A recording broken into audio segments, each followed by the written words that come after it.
Welcome to GGL news. గోనెగండలో భక్తులకు త్రాగునీటి ప్యాకెట్లు పంపిణీ చేసిన కాంగ్రెస్ పార్టీ నాయకులు. కర్నూలు జిల్లా గోనెగండలోని శ్రీ చింతలముని నల్లారెడ్డి స్వాముల దశమి ఉత్సవాలు సందర్భంగా భక్తులకు వారి దాహార్తి తీర్చాలనే ఉద్దేశంతో ఎమ్మెగనూరు నియోజకవర్గపు కాంగ్రెస్ పార్టీ ఇన్ఛార్జ్ హాసిం వలి ఆధ్వర్యంలో త్రాగునీటి ప్యాకెట్లను పంపిణీ కార్యక్రమాన్ని శ్రీకారం చుట్టారు. అనంతరం హాసిం వలి మాట్లాడుతూ సుదూర ప్రాంతాల నుంచి భక్తులు స్వామివార్లను దర్శించుకోవడానికి రావడం జరుగుతుందని, వారి దాహార్తి తీర్చాలనే ఉద్దేశంతో మానవ సేవే మాధవ సేవ అనే సూక్తిని ఆచరిస్తూ త్రాగునీటి ప్యాకెట్లను పంపిణీ కార్యక్రమాన్ని నిర్వహించామన్నారు. కాంగ్రెస్ పార్టీ అంటేనే సేవకు ప్రతిరూపమన్నారు. రాబో రోజుల్లో కాంగ్రెస్ పార్టీ జెండా ఆశయాలను ప్రజల్లోకి తీసుకువెళ్తామన్నారు. ఈ కార్యక్రమంలో కాంగ్రెస్ పార్టీ యువజన నాయకులు వీరేష్ యాదవ్, గోనెగండ్ల మండల నాయకులు ముల్లా హాసిం వలి తదితరులు పాల్గొన్నారు.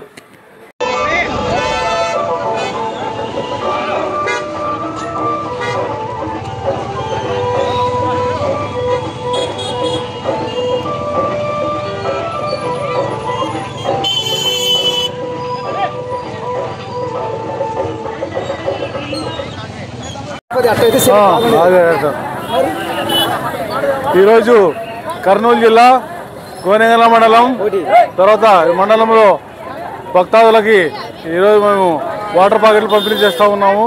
కాబట్టి ఈ నల్లారెడ్డి మరియు చింతలముని స్వామి గారి యొక్క ఉత్సవము ఇక్కడ బ్రహ్మాండంగా జరుగుతుంది. కాబట్టి నలుమూలల నుంచి ప్రజలు చాలామంది భక్తులు వచ్చి పాల్గొంటారు. వారి దాహత్తు తీర్చేందుకు మా ప్రధాన ఉద్దేశంతో వారికి వాటర్ ప్యాకెట్లు మేము పంపిణీ చేస్తూ ఉన్నాము. కాబట్టి వాళ్ళందరూ కూడా కాంగ్రెస్ పార్టీని దృష్టిలో పెట్టుకొని మరియు కాంగ్రెస్ పార్టీ ఆధ్వర్యంలో మేము ఈ కార్యక్రమం చేపడతామని తెలియజేస్తూ, నా పేరు హాసిం వలి, నేను కాంగ్రెస్ పార్టీ ఇన్ఛార్జ్ ఎమ్మెగనూరు.